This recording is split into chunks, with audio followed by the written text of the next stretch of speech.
This is how it's going to be. Actually, BJ, that was me. I didn't want to tell you. Oh, okay. Yeah. Well, you get a pass. Yeah.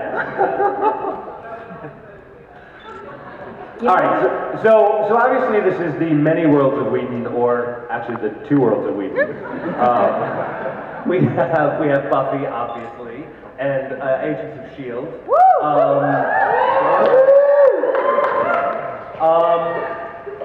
Let's start. Trip lives. Trip lives. What amazing. Hashtag trip lives. Trip lives. Wait, what? What? What are you talking about? Shouldn't we give a spoiler warning or something first? I don't think so. I assume not. I assume everybody thinks that all of DragonCon is spoiler warned. Yeah, let's talk about that just for a minute. Yesterday, I started talking about the season finale of Game of Thrones, which was like, 4 months ago? Somebody help me out. 3 months ago? People are, and not even going into detail, and people are like, spoiler, spoiler! I'm like, I think there's a moratorium of like 24 hours on a spoiler. I've even had people do that, like, don't tell me what happens at the end of Buffy. I'm like, dude, it's been over a decade. Like, whatever you do, don't tell them that Darth Vader is Luke's father. You can't. Now I'm the jerk. I think that the spoiler should be in effect, definitely online 100%, like 24 hours to 7 days. You should put spoiler before what you're saying, because you don't want to be trolling through liking people's shit and all of a sudden you see how, something ended. But after a week, I think we're good. Do you guys agree? Yeah. So, a week is your acceptable spoiler. So if anyone wants to talk about the ending of Game of Thrones, or last season of Walking Dead, or even Or Buffy. or True Detective, which Who shot JR? well, come to me, and we'll talk. Well, on the topic of spoilers, there are 3 of us at this table whose characters are no longer with us. That's not true. What? You're right. All right. Glory didn't die. That's right, she didn't die. Ben died. That's right. Now, yeah, what's your theory? Okay, my theory, for anyone that was in the panel yesterday, so I'm sure people will ask, how did you feel about Glory at the end of the whatever, and the fact is, like, I'm fine for storytelling purposes that she had to go. I mean, she was a badass bitch, and she had to get out of there to but here's the thing, I felt like after the whole season of her, dominating, and she was this unsurmountable character. You dominated me. I dominated you. Yes, I did. Then I'm like, I felt personally that her exit should have been executed stronger for her, and having Giles, choke and suffocate Ben was not really effective for me. So I think personally that when Giles was suffocating Ben, that Glory body jumped into Giles, and now I'd like to see that in the comics. There, it's canon. Covering my feet. They're under my moon. Yes, please cover them. She's actually putting her feet in James' lap right now. Not true, she's covered. The foot fetish lives. They're very cold.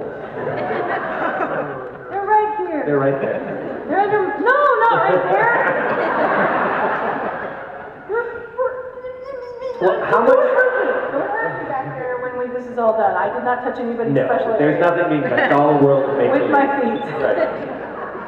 Now, I mean, come on, Claire put her hands inside me, for God's sake. That's way worse.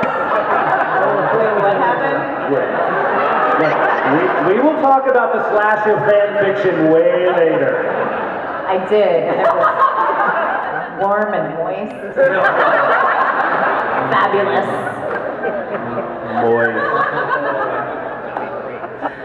Anybody write fan fiction here? Panel has come off the rails quickly. I failed. So much more fun in the dirty place, right? So I will say You're this right. about this panel, as James continues to lead us into, Like herding cats. porthole of darkness. Yes. I was going to ask, how much advance warning were you given before your characters were summarily? What? What are you thinking, Amber? I got too much sleep. I got 12 hours. I'm the only person at DragonCon that got 12 hours of sleep. That's usually how much someone gets the whole DragonCon. That's like as much as this entire room got combined.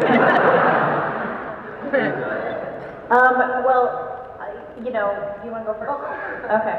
Because I feel like I'm dominating and No, I want you to. I'll be right I back. kind of like it. So anyway, about me and Glory, I didn't get any warning that she was dying, but I kind of knew it was coming because, of course, it was the end of season 5. It was the season finale. It was also the 100th episode, and the show was not getting picked up anymore from that channel. So they had to effectively, as they did at the end of season 1, wrap everything up just in case the show didn't get another order for 2 more seasons. So I knew that they weren't going to, have Buffy sacrifice herself without sacrificing me. So I kind of was expecting it, but no, nobody, particularly pulled me aside and was like, here's what's going to happen with your character, which is the customary thing to do when you kill someone off a show. So, but again, I expected it, so it's all good. Oh, well, unlike Claire here. Agents of S.H.I.E.L.D., they actually said that if something detrimental happens to one of the main characters, they let you know a week in advance, Oh, a week? We got a week. You got a Well, week? you know what? I'm sorry, not a week. I got a week. Okay. I don't know, how many other people got. Don't be bringing that water up here. Uh-oh. Oh, I don't mind. I'll drink it. E. coli and everything. So, I had just finished, well, it wasn't funny. It was funny. I just finished shooting for the night, and PA's like, BJ, hey, they want to see you up at the office. I'm like, okay. They're like, no, I think it's like thinking maybe like be an arc for your character or something like that. An arc where you go bye-bye. Right, exactly. You are arced right off the street. I know, right? So then I'm like, okay, well maybe you're right. So I go to the office and then the assistant's like, hey BJ, everybody's back in the back room waiting for you. Everybody. So when I walk back there, I'm like, okay, now I'm getting nervous. As soon as I walk in, all the executive producers are there, and I'm like, how does he die? I said it just like that. They're like, no, come here, look, we love you. Look, he wasn't supposed to die, but this is the way the story goes. You get that? This is the way the story goes. Y'all are writing the story. Writing the story, right? This is the way the story goes. Exactly. So, they're Make like, it go another way. thank you. So they say, Trip will go out a hero, and don't worry, you'll love it. And I'm like, I love dying? They're like, yeah, don't worry, it's going to be dying. Went home crying like a little baby. It was crazy, but it was cool because Clark, they told me first, and then they told Clark, and then Ming, and the rest of the cast. And they were calling me like, BJ, pick up your phone. I can't drive, talk, and cry at the same time. So Clark leaves me a message, and he's like, BJ, I'm gonna keep calling until you pick up the phone. So I'm like, all right, so I didn't talk to him for like 2 days. And then, when we went to the tape read, it was just a big cry fest. So, but it was cool. Make me cry right now. No, don't cry. It was cool. It was cool though. But it wasn't really cool. You never want to get that call where they're like, they want to see you up in the offices, and you're like, I'm either dead or I'm just flat out getting fired. At the end of the Neither end of is the a good day. thing. Yeah. At the end of the day, everybody should be home by now. Yeah, they're like, don't sign out just yet. We're gonna hold off on the Exhibit G for a minute. And you might want to swing by craft service one. Yeah. Amber. Yes. No, it's just like your band name will be driving and crying and talking. Aww, it's really sad. Sounds like a country song. It's his new band. Yeah. I'm playing triangle. I don't know why I'm like eating them. It catches it from here, doesn't it? It's got a push button. I just want to push it, but I'm not going to. No, I'm going to get in trouble. Do it. He pushed it. Nothing happened. Nothing happens. I hate it when that happens. Yeah. Oh wait, is that volume? No. I don't know. So, I'm just going to let my feet do the talking. Let's see, we were shooting the season 5 finale. It was when they had like Dawn way up on the like towery thing. It wasn't really Dawn, it was the mannequin version of her. I could possibly toss off, whatever. And Joss took me aside and he's like, come back to my trailer. It was him and his assistant, come back to the trailer, we've got something really exciting to tell you. Yeah, this is awesome, you're gonna love it. Not kidding. And I was like, okay, what is it? I'm slightly frightened now. Because, yeah, like you said, like when something is, yeah. And he's like, we're gonna kill your character, isn't that amazing? And I was like, it's awesome, great, smile, smile, smile, smile. And then he kind of like explained the whole story arc for Willow, and so I totally understood where he was coming from, and I thought that from a story perspective it made sense, and, I totally got it. Sure, would I have liked for Tara to just, lose an arm? Oh, there he is. He's calling now to tell us to stop talking about it. Must be watching it on YouTube already. He's calling the other. Yeah. Well, someone's periscoping it, right? Right? No. No. I don't even know I have a vague idea of what periscope is. I tried to look at someone's periscope once, and then it hung up on me, or whatever, went off. Periscopes that I don't get on, I guess. Was it a down periscope? It was up for a minute and then it was down. I hate it when that happens. That's what she said. Yeah. You know they make drugs for that now. What? Not that I ever. What? Just take a pill. Sure. So, I have a question. Do you all have any questions? Say that. There are people on both these sides of the microphone. Woohoo! Oh, wow. Awesome. Yes. You can recognize them. Well, you guys are thinking of questions. I had one last question I wanted to ask. Well, I want to say something first. Do you have to She's have... dominating. I just want you to know that. She's dominating. Do you have to have fabulous hair to be like a DragonCon volunteer in this room? Because your hair, I love it all. I just got to put it out there. It's required? I'm going to go to the DragonCon School of Beauty next year. Is it in the handbook? What? You don't have a handbook? Okay. Oh. That sounds draconian. Yeah, that's weird. Shower every day. I'm alright with that. I think that's important. I use deodorant, you guys. Antiperspirant. I highly recommend it. Because otherwise I would stink and you guys would not want to touch me. I definitely, and one arm. It's always one arm that like over sweats, the other one doesn't at all. It's really awkward. That's the one I'm coming at you with. James, did you have one more question for me? My question was, what was the thing that drew everyone to acting? What made you want to be an actor? Ego.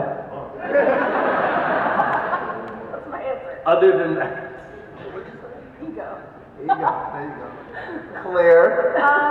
In all seriousness, what drew me to acting, I've always, known I wanted to be in the arts, and when I was younger, I danced. I was a ballet dancer, and I was getting close to graduating high school, and my dad's like, hey, do you want to keep dancing, or do you want to, of course I had acted also, but I was trying to figure out what to do for a career. And he's like, there's probably a little more longevity in acting, and I really enjoyed it. And so when I went to NYU, I chose the acting program, and I started studying the classics, Stanislavski, Strasberg, Meisner, Adler, and the classic playwrights, and I just grew a passion and an appreciation for the art more than anything, I think that it's really important, and a lot of times in today's society, I think that education gets lost a little bit. It's all, it seems like people think, oh, it's all about who you know, and no, it's about social media, and are you famous, and what clothes are you wearing, but really, if you break it down, you know, it's an art, and I just had a deep appreciation and passion for it. Other than acting, that's the same reason I love writing, and that's why, you know, eventually in this next decade of my life, I'm gonna be moving not just from, you know, not just in front of the camera, but behind the camera as well. So you can expect to see some directorial things from me in the next 10 years. More lady directors. We need them. It's important. BJ, what drew you to acting? The clothes. Yes, of course. Your feet. The wonderful death scene. I know, right? No, like Claire, I knew from early on, like maybe like in middle school, I think, is when I started to, because I was always the class clown. I'm from North Carolina, so in North Carolina, they believe in spanking people. Yeah. Oh, North Carolina people out there? Whoa! Okay, that's what I'm talking about. All right. I was always like the class clown.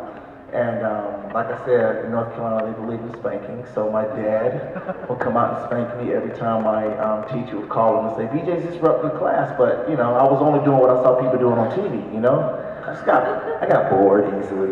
And so, you know, I was like, I'm doing something wrong because I'm doing the same thing they're doing, but they're getting paid for it and I'm getting spanked.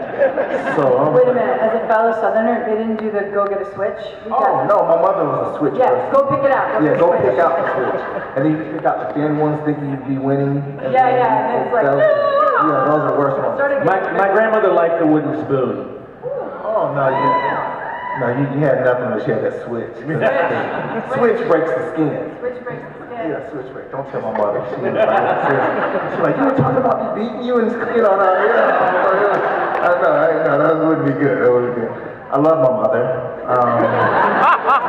Yes, they're great parents. I don't even know what's going on up here. They're just emptying out her purse. I know, I'm right? just getting the stuff for everybody who has a question. Right. Tissues, Well, we're vitamin C, We're lip gonna gloss. sign them. Sorry, I interrupted you. Keep going. Oh, yes. Okay. And that was it.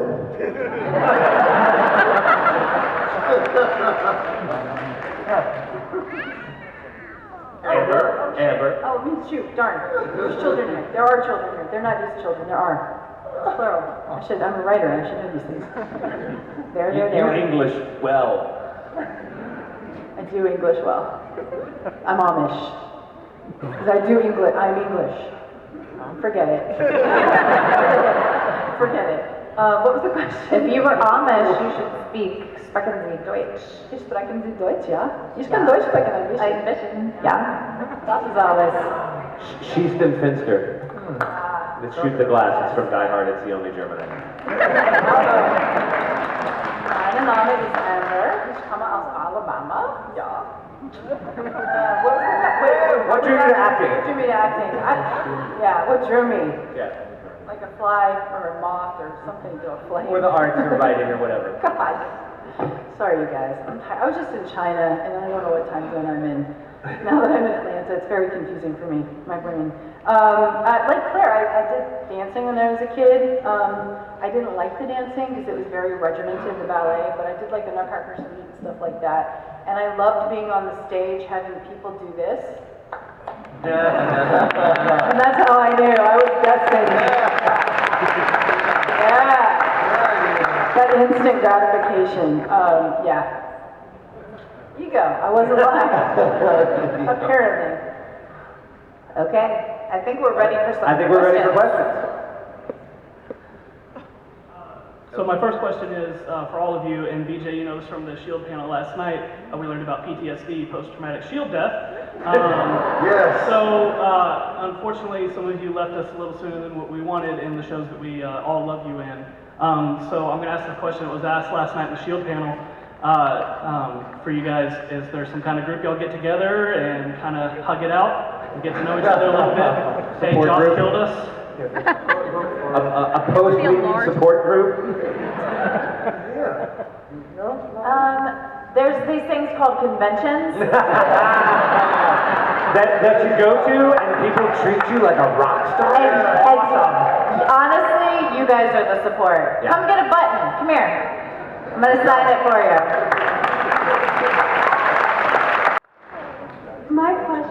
is for Amber. Willow and Tara was one of the first lesbian romances on TV, and I know it still means a lot to a lot of LGBT fans, and I was wondering how it felt to be a part of that history. You're Molly, right? Yes. Molly won second place in the Buffy quiz yesterday.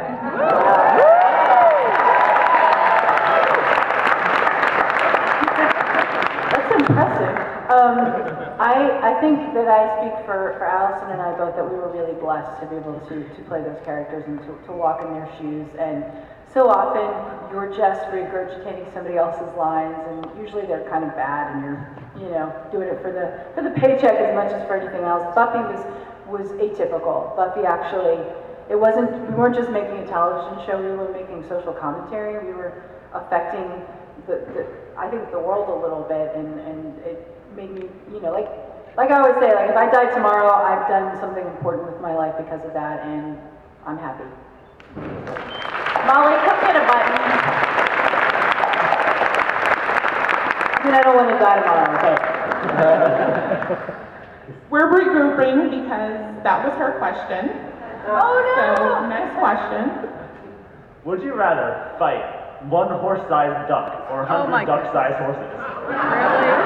One horse-sized duck or 100 duck-sized horses? I've Hey, said this before. what's your Reddit name? Wow. I recognize that. I know that question. Little ones, the little ones. The ducks. The horses that look like ducks. Lots of them. BJ? I'm confused right now. Very confused. Big duck or lots of little ducks that look like horses. So would you rather fight a horse-sized duck Yeah, I'm or gonna go. 100 duck-sized Howard the horses? duck. Are they mean ducks? Or Ducks are assholes. oh, okay. Well, in that case, 100 of those will be ducks. Okay. You want my answer? Come get your tissues while I tell you. I believe I am a Khaleesi. I can tame that duck, the horse-sized duck, make him a drogo, and I'm gonna pick the duck because I'm gonna make it my dragon, my bitch.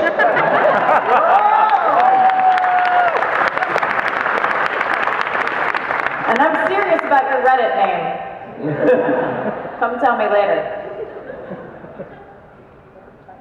My Reddit name is almost Gary Busey. What? What? My Reddit name is almost Gary Busey. Almost Gary Busey? Yeah, I'm not quite Gary Not quite, Busey, okay. I'm almost Dude, Gary I was Busey. barbecuing on Zuma Beach with a couple of families, friends. We had a Oh yeah, I do big, that all the time. we had a big RV, and Gary walks by. We're like, Gary, join us. He totally came over and had a beer with us. I'm so jealous. You have no idea how jealous I am. I have a Buffy-related question. I grew up on the Buff, so I love it. Thank you guys so much for being here and doing this. Sounds so naughty. I grew up on the Oh, level. I did. It is naughty. In the early 2000s, it was a weird time for me. So yeah, it's all your fault, really, Buffy people. I'm sorry. My wife did not grow up on the Buff, and we're currently Netflixing it, so you're monsters because of the spoilers. Oh, yeah. Just let that settle in. I didn't say anything. Did you hear the whole conversation we had about spoilers? Invalid. But seriously, my question is, okay, so incredible storyteller, being a part of that series. One of the worst parts, I guess, is hearing that your character's going to die and not be a part of it. What was the best?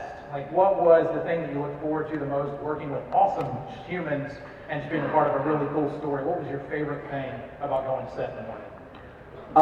For me, I was a huge fan of the show. Yeah. It was all about the ears, baby. Really soft. Yeah, it was in the top 5 shows I wanted to work on most when I got to LA, and was the only one in that top 5 group of shows that I did get to work on. I loved every second of it. It was awesome. Getting to see what the makeup looked like, and then getting to work with everyone. And I was only supposed to be in the one episode. I was only supposed to have those 5 lines and be done. And Bragger. Huh? Bragger. And I was so incredible. And they said, James, you are the best at being modest. And we just want you back all the time. No, so every time I got called back, I was thrilled. And getting to say great, funny lines, so. No, I meant, girl wants to party all the time. I don't know. That's in my head. You singing Eddie Murphy? Why are you guys making fun of me? I'm not. I didn't do, what is it? Is it NSYNC or Backstreet Boys? Oh, sorry. And I know them. I know all of them. I mean, I went to school with them in Orlando for a year. I did, with Joy Fatone. Yeah. I did a pilot of a kid show with AJ. Wow. Yeah, there you go. I gotta mention Actually, Joey his Fatone mom's was book. in NSYNC. Yeah, he was. He was in NSYNC. That's He what wasn't in I said. Backstreet. I knew both. I Oh. knew them all. I knew them all. So best part Not of in the working with biblical the Backstreet sense, Boys? not in the buff. Calling it back. Can I get a prize, Claire? Yeah, I'm gonna give you a granola. Well, that's kind of a special. I only have one of these. Yeah, I'll take the emergency. I'm gonna draw you a picture. Draw me a picture. Okay. My favorite, the best part about the show for me was when they said they were doing a musical episode. That was like, I'm in like feeling because my girl wants to party all the time. I go to sleep at night. I'm real party friendly. Amber, here's your happy place. My favorite part of working on Buffy, well, what I looked forward to, I loved, I actually didn't have a lot of scenes with humans. I had more scenes with minions and snakes and things like that. But I really enjoyed the fighting, and I really enjoyed that I was dominating the fighting. Well, I guess we know what Claire's fetish is. Yeah. So anyway, that's right. Come get a button. Come on, and one for your wife too. Oh, yeah, two. Sweet. Wait, what's yours? Okay, yeah, thank you. Yeah. My cheerleader. My hand looks like a talcon coming out in that photo, so I kind of look like a raptor. I'll put it on Reddit. Do it. No, my favorite part was probably just hanging out with everybody, just like the jokes in between takes. Clark, I'm going to say his name. He was probably going to be like, "Why did you put me out there?" He would be briefing us during the start of a mission, and we'd always have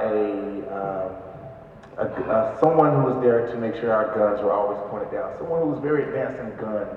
Is that even a word? Sure, why not? Gunnery, that word. Yeah, we use that. So, Look at those guns. You got them out again. A tactical weapons expert. Yes, that word, exactly. Right? So anyway, it's literally, it would be intense scenes, and then in between takes, we'd be joking, but then when we'd start to shoot, Clark would have his gun, and we'd be briefing us like, "Hey, all right, so this is what's gonna go down. We're gonna do this, and then you're gonna make sure you go there," and I'm like, and then they'll say, cut, Clark, you just killed everybody in the room, buddy. You need to point the gun down when you're talking, and then make sure so just the jokes and stuff, that's what I miss most about being on Agents of S.H.I.E.L.D. and stuff like that. Don't tell Clark. Yes. Hi. Assuming your characters couldn't be saved, but you could rewrite your death scene in any way that you would like, how would you choose your characters to have died in the show? Well, that's interesting, and I think I've already talked a little bit about this, but let's just go with the hypothetical here that Buffy was still going to be sacrificed, okay, for the betterment of the world and to save her sister. So why can't I be the one to throw her into the portal? I don't know. And then I'm fine with a wrecking ball hitting me and knocking me into the portal as well. So. I'm gonna let you go next. Old age.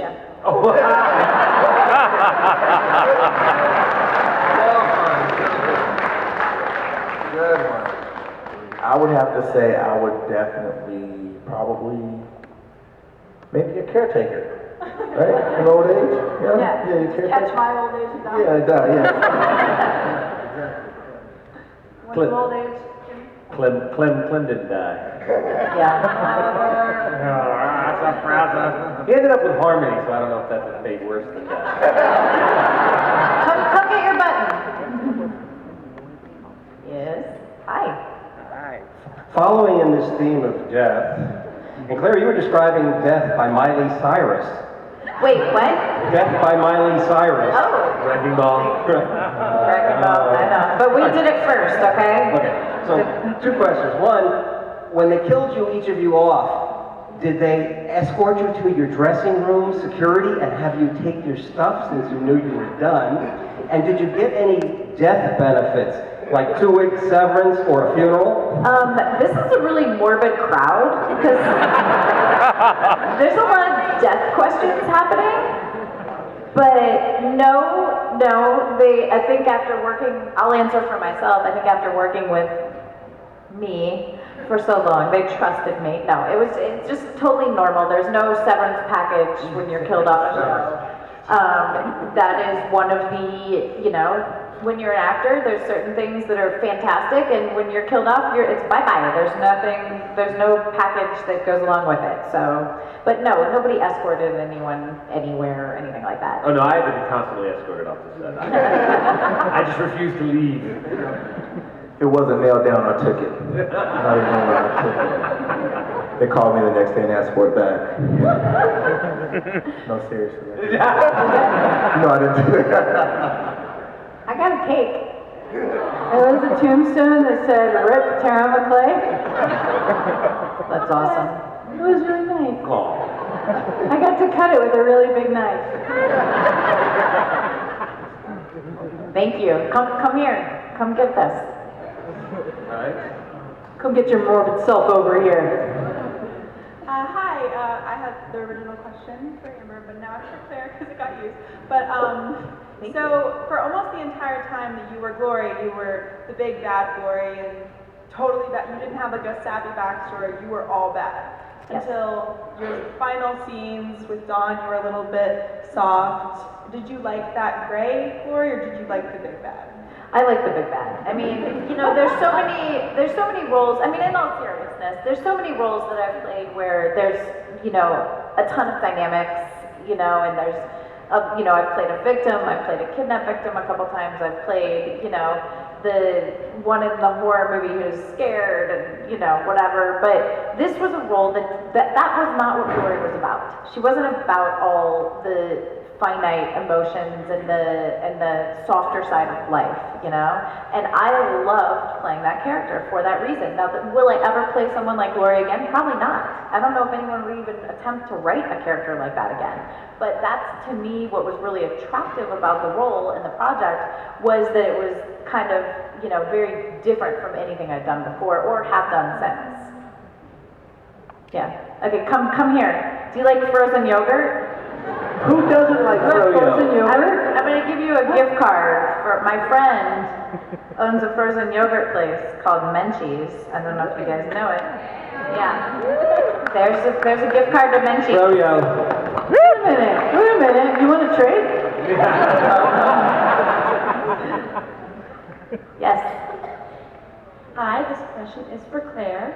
So I've been rewatching season 5, and I actually find Glory's backstory very strange in the sense that here you are, this ferocious hell god who's then embedded in a pretty boy body.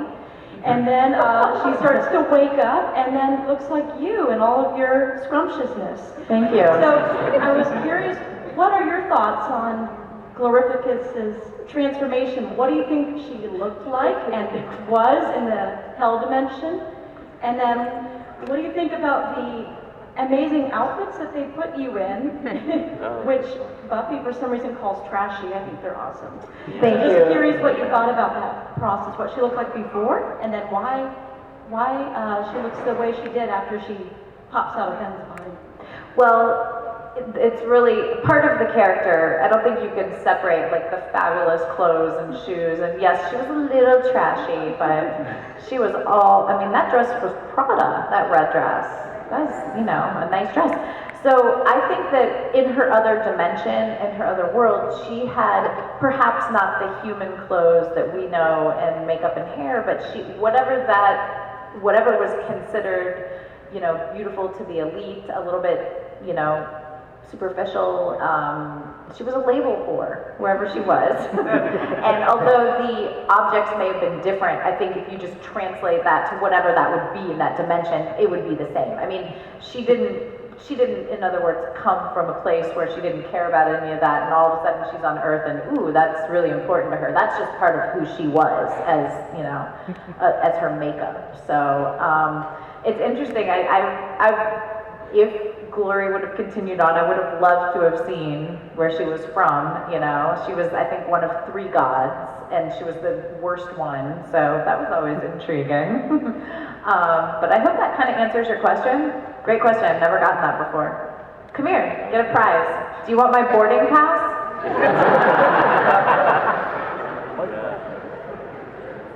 Over there, yes? Hi, this is kind of for everybody. Sorry, I lost my voice yesterday. A boarding pass and a button. When we see you, we all geek out, get very excited to see all of you. Who is someone that you've either done that to or would love to, you know, if you met this person, you would just lose your mind kind of thing? Sorry. If he's listening, I love you, Stephen Amell. I love you so hard. I geek out all the time at these things and always have. One of the coolest things about getting to do cons like this is meeting people that you grew up watching and you admired and were part of the reason why you became an actor. Lou Ferrigno and Aaron Gray and Gil Gerard, Buck Rogers, and I got to meet some of the A-Team cast and the original Battlestar Galactica cast. It was like people that I wanted to be. That's why I wanted to be an actor. So yeah, I geek out hard constantly and have to keep it like, dude, be cool. Be cool. But mostly what comes out is, hi, my name is James. I own show TV long time ago. So yeah, that's usually what happens. Well, I'd have to steal yours, like Lou Ferrigno. I think this is maybe like my 4th con.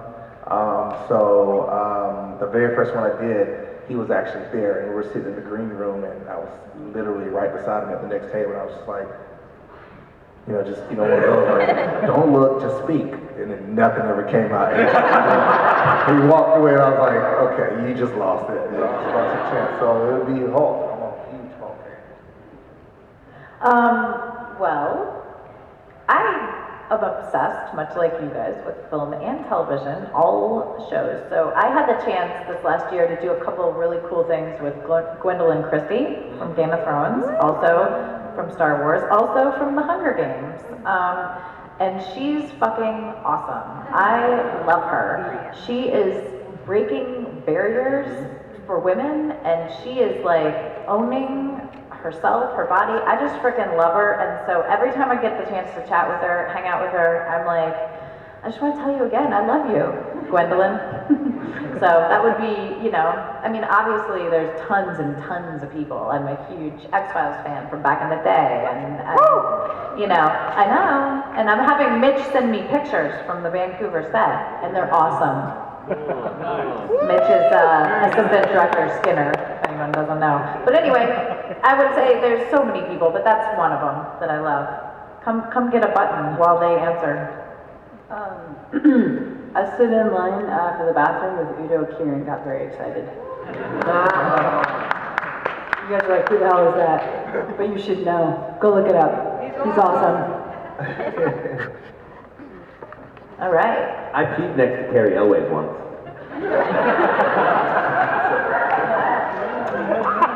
Did you keep your eyes to yourself? Nope. Good man. So? Inconceivable.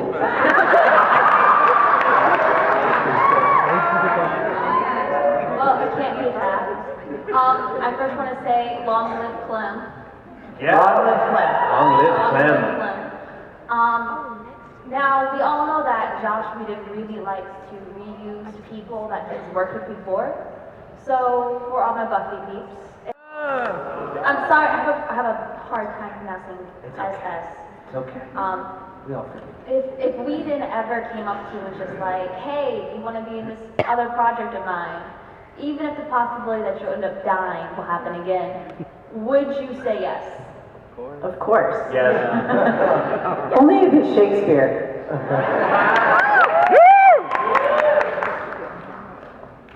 Come get a button. So the short answer is yes. Yes, we'll work for free. We'll work for free. Whoa, whoa, whoa. We didn't say anything about free. I apologize. Yeah, exactly. As long as I'm You're welcome. Yes. Hi, first I want to welcome y'all to Atlanta and thank y'all for coming to DragonCon. Thank you. Y'all are awesome. And my question is, is for everybody. And I don't know if you know this, but we sat outside for like an hour around the building, excitingly and willingly, because we love all of y'all and we love the Whedon verse. So my question is to you, how is the magic made, in your opinion, to have hundreds of people waiting outside, excitingly, like tripping all over themselves, a chance to, get a button and to talk to y'all? How's the magic happen? Go ahead. Yeah, you were gonna. No, I wasn't. No, I seriously wasn't. I was waiting on It's the good writing. I don't know.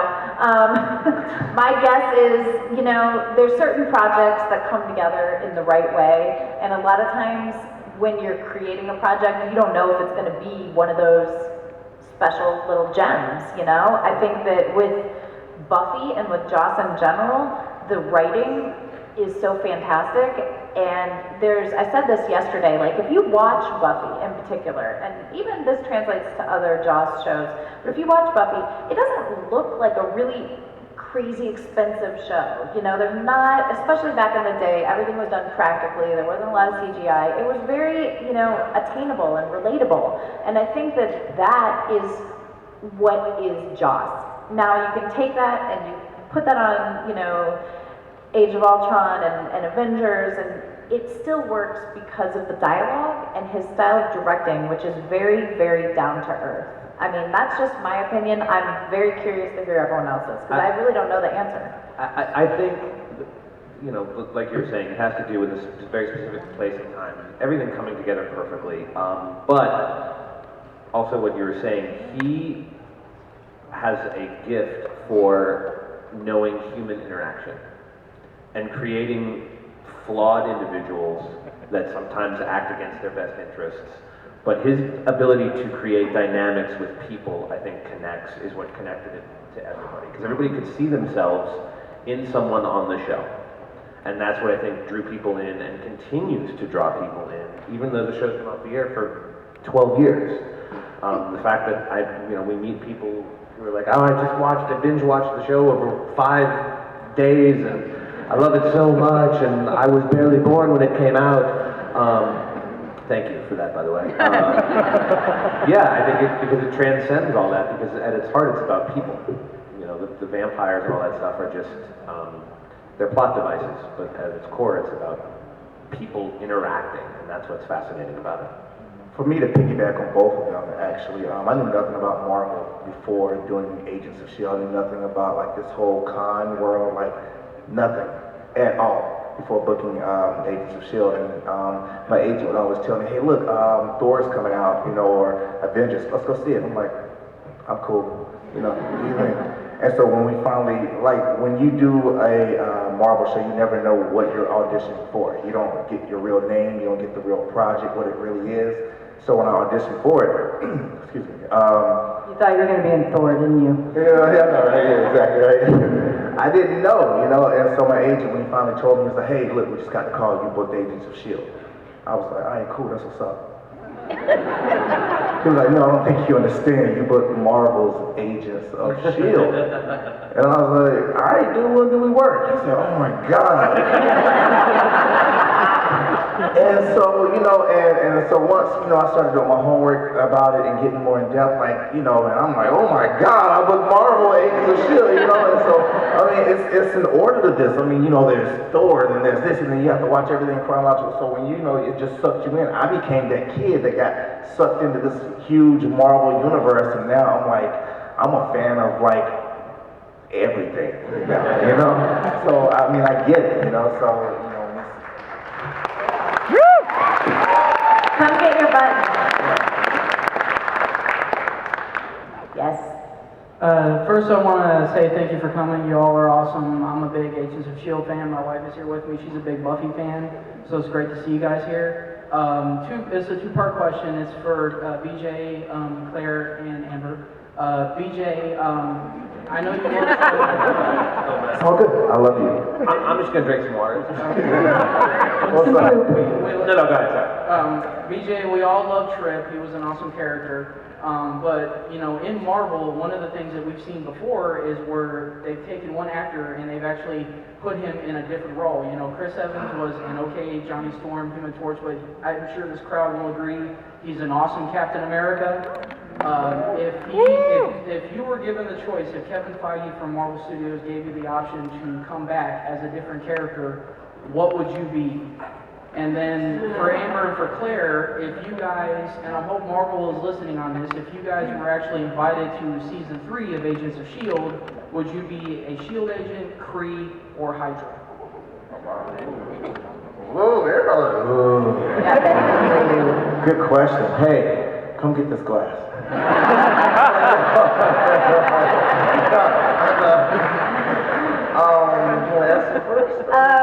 Well, if Agents of S.H.I.E.L.D. were to call me, I would simply say yes.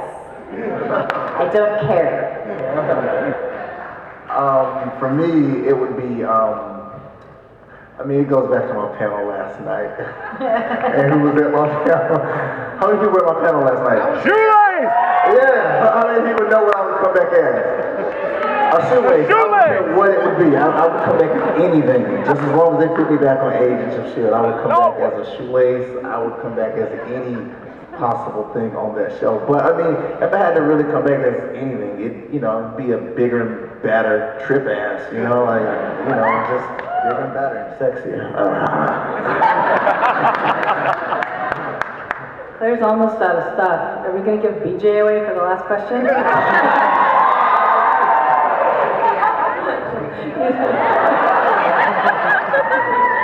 We could make a lot of money on him. That's wrong. He's very nice. We don't want to pimp him out too much.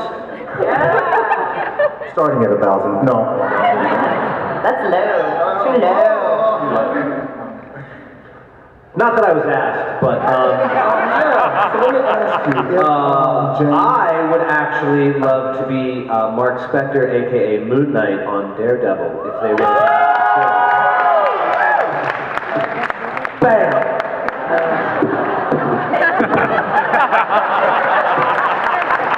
Are you hungover? No? Okay, come get a button then. Have a two-part question next. I was bored when the show came out, but my mother has made me watch it several times.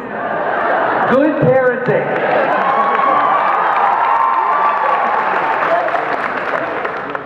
But for my first question, for the Buffy people, how many times have you been rejected before getting on Buffy? Oh my God.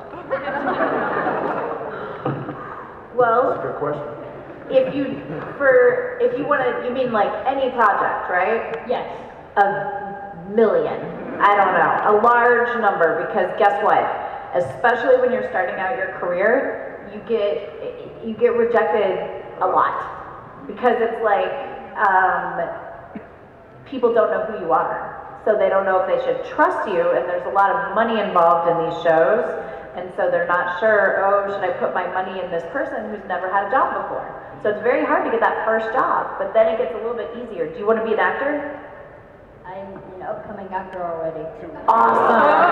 Nice. Yeah. So don't ever let the rejection bug you. think of each audition and each time you're rejected as a train stop, you do your audition, you get back on the train, and you drive away. And if they call you, then great. And if they don't, that's still okay. You're still learning, even if you're just auditioning. It's okay to cry. Just let you know, it's okay to cry. Just don't drive and cry and text at the same time. But ditto, what Claire said, 100%. There was a long time where nobody liked me. It was, yeah, I mean, it's just, that's the nature of it. But I liked me, so that was okay. You just gotta like not care what anybody else thinks. You know what I mean? You're awesome as you are. Yep. Come here and get a button. Come here. Oh wait, did he have another part? It's two parts. He had another part. He had another part of the question. For the Buffy girls, would you rather be a slayer or a witch? I'd rather be a god. I like being a witch. All right. Good luck with your career. Stay in touch with all of us. Let us know how it goes. Yes. Hi, my name's Zoe. So Buffy's been off the air for quite a while, but it's still really culturally significant. So I was wondering what you guys think like its biggest impact has been and how it's been able to stand the test of time. I think it's because its themes, like I said earlier, were universal. It was a show that was maybe late 90s, early 2000s, but it was never steeped in that time period. Like, going back and watching some episodes of Friends is a little, like, oof. But it's because the themes were universal and are timeless. And it was a groundbreaking show. I mean, I don't think we have a lot of the shows that we have now without Buffy. I really sort of, you know, she was a very powerful, strong, female, kicking-ass character. You've never seen that on network TV. Wonder Woman. Oh, Wonder Woman, sure. I like Linda Carter. I think it's the show that doesn't die. It just goes on and on and on, and I think it's a testament to the writing and a testament to everybody involved feeling passionately about the job that they were doing. Yeah. I can't remember the question. But do you like frozen yogurt? Sure? Yes? Yeah. Okay, ask me the question and then come get, I have one more of these Munchies cards. What do you think the biggest impact of Buffy has been? Well, the biggest impact, I think, has been that the show's created a community in which you guys are a part of, you know, and within masses, there's voices. And that voice has carried on now for 15 years, you know? So I think that the biggest impact is really obvious. It's this group that you guys are a part of and that we're really lucky to be a part of. I mean, if you want to take the show on a different level, I mean, it was used, and I said this a little bit in the panel yesterday, it was used much like Star Trek was used as a platform in a certain genre to discuss social issues, you know, just like Tara and Willow's relationship or whatever. And so that, you know, other than the original series and Next Generation, that really hadn't been done in a while. It definitely hadn't been done in a high school setting with a female protagonist. So to me, that's what the show represents and is. It's a platform for social issues, and that, although the show has ended, you guys have not ended, and that continues through the philanthropy that you see with, you know, the Buffy, the Browncoats, everybody like that, and that's something that you guys should be proud of yourselves for. So Absolutely. yeah, come get a yogurt card. That is our last question. So thank you guys so much for coming and for being awesome, and thank you guys for all of your Yeah, thank you everybody. Thank you so much.